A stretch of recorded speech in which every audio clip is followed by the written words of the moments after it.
परम आदरणीय इस सभा की अध्यक्षता कर रहे प्रशांत किशोर जी। हम अध्यक्षता नहीं करत। अब सरपंच महोदय जागृत हमरा संगे वो दिन चलत रही, काले परसों चलत रही संगे। जी जी जी बोली बोली।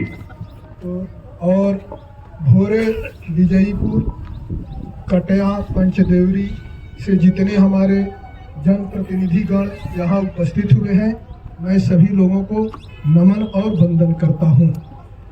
इसके साथ साथ मैं प्रशांत किशोर जी का जो बात सुना हूँ, सवाल सुना हूँ, उसके मैं सवाल रखता हूँ कि देखिए, बिहार में जब से युवा पीढ़ी हुआ तो लालू और नीतीश की सरकार रही।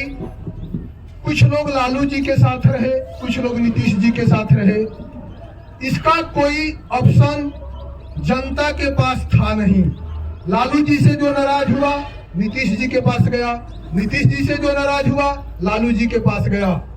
तो जनता के पास कोई ऑप्शन दिखा नहीं, इसलिए जनता इसी घालमेल में पिराती रही और आगे कोई प्रोग्राम जनता ने नहीं बनाया। आज आपके आने से, इतना लोग आपके आने से इकट्ठा यहाँ हुए हैं, इससे हमको लगता है कि लोगों में यह जोश जगा है, लोगों में यह उम्मीद जगा है कि आपसे, आपके आने से इस बिहार में एक नया उम्मीद जग रहा है और कोई ऑप्शन के तरह आप दिख रहे हैं। तो आपका सहयोग यह जनता करने के लिए तैयार है। आप जो भी निर्णय लेंगे हम लोगों का वह निर्णय होगा और हम लोग आपके साथ हैं। रह गई बात विकास की, तो विकास के नाम पर तो यही विकास हुआ है कि चाहे कोई भी जनप्रतिनिधि हो, हम भी जनप्रतिनिधि रह चुके हैं, आज नहीं है। हम 15 साल वार्ड मेंबर रहे हैं डूमर पंचायत का, लेकिन कोई भी जनप्रतिनिधि हो, मैं दावे के साथ कहता हूं कि किसी भी सरकारी कर्मचारी के पास अगर जाके अपनी बात दम से रखता है और जनता के काम को चैलेंज के साथ बोलता है कि इसके काम को करना है, आप क्यों नहीं करते हैं, आप काहे नहीं करेंगे, ऐसा नहीं होता है सर। यहाँ ऐसा होता है कि अगर जनता बोलती है कि आप हमारे प्रतिनिधि हैं, आप जो है इस काम को कर दीजिए, करवा दीजिए, तो जनप्रतिनिधि बोलता है कुछ लागी भाई, ना कुछ लागी, वो बिना नहले कुछ करी ना, यही से तरह का दौरावत था। तो ये काम करो, कुछ दो, चलो तनी करवा। सबके बारे में ऐसा मत बोला जाए। ठीक है सर, कहने का मतलब है सर, एक बखार में एक बखार गेहूं है, सब नहीं घूमता है, आधा घूमता है, आधा घूमता है सर, आधा तो जरूर घूमता है। तो सर मेरे कहने का मतलब है कि सवाल अगर वह करीब जो तो ज्यादा बेहतर रही। अगर कोई सवाल बात सुझाव बता दीजिए। ठीक है सर। तो ये जो शासन सत्ता है, इस शासन सत्ता में रिश्वतखोरी जो है जड़ जमा दिया है। तो मेरा यही सवाल है कि आप जब भी स्टैंड कीजिए, इस रिश्वतखोरी को खत्म करने का कोशिश कीजिएगा, यही मेरा सवाल। देखिए, बहुत सवाल पूछा जाता है कि भैया भ्रष्टाचार बिहार में कैसे खत्म हो। तो प्रशांत किशोर या किसी व्यक्ति से किसी एक कानून बना देने से भ्रष्टाचार नहीं सुधरेगा। अगर आपने देखा, अन्ना और जन लोकपाल के नाम पर इतना बड़ा आंदोलन हुआ, सबके बुझाई कि जन लोकपाल आ जाए तो भ्रष्टाचार खत्म हो जाए। कुछ लोगों को लगा कि मोदी जी आज हैं तो भ्रष्टाचार खत्म हो जाए। वो दोनों शासन देख रहा बानी, मोदी जी प्रधानमंत्री बालन तो वो भ्रष्टाचार नहीं खत्म भाई। और जन लोकपाल के लिए जो आंदोलन किया वो आदमी मुख्यमंत्री है, वो खुदे भ्रष्टाचार में अभी फंसा जेल जा रहा है। देखिए, दुनिया भर में अगर आप इसका अध्ययन कीजिएगा, जिन देशों ने भ्रष्टाचार को खत्म किया है या कम किया, उन्होंने कैसे किया है। उन्होंने 4 बातें की। दुनिया में ईमानदारी का इंडेक्स जारी होता है कि कौन देश सबसे ईमानदार बा। तो में जो यूरोपियन स्कैंडिनेवियन कंट्री वाला सब, स्वीडन, फिनलैंड, डेनमार्क, नॉर्वे, ये देश ऐसे हैं जो ऊपर से 1, 2, 3, 4, 5 में रहता है, जहां भ्रष्टाचार सबसे कम है।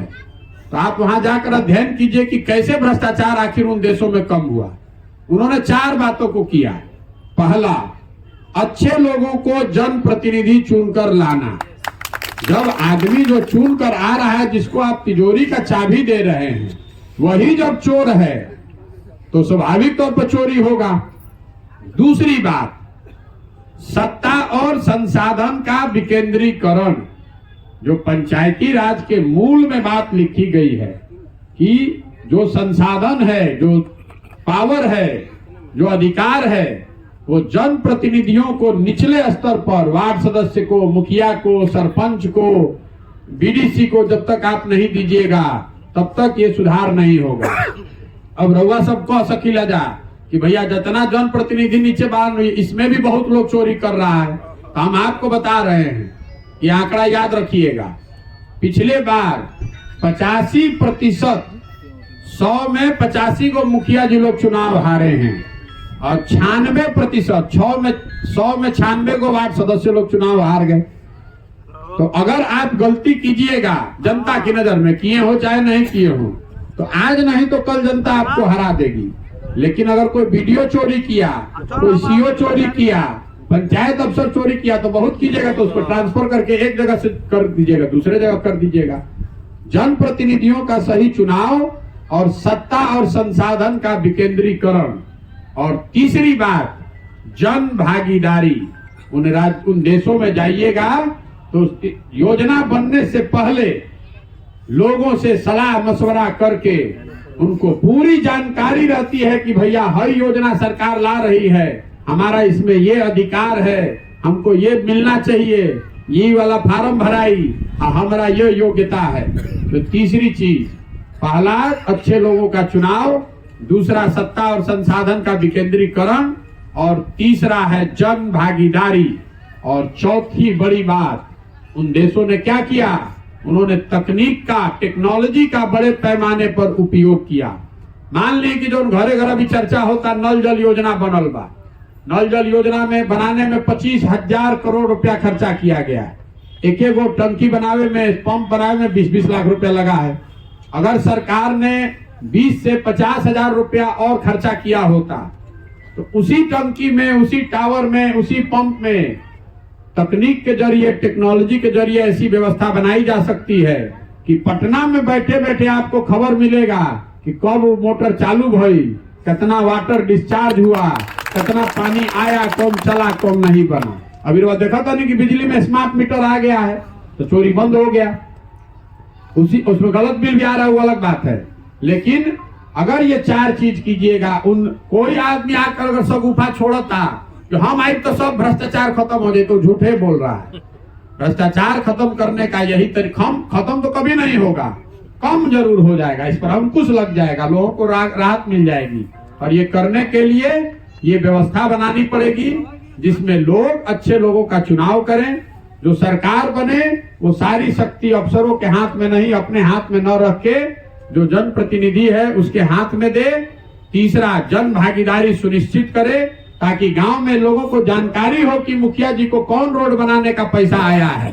अगर मुखिया जी रोड नहीं बनाएंगे तो अगला बार चुनाव हरी हम। और चौथा, तकनीक का उपयोग। रोड बना कि नहीं, इसको तकनीक के जरिए आप रियल टाइम बेसिस पर बैठे बैठे देख सकते हैं, क्वालिटी का सर्वेक्षण हो सकता है। इन चारों चीज को एक साथ करके बिहार में भ्रष्टाचार को कम किया जा सकता है।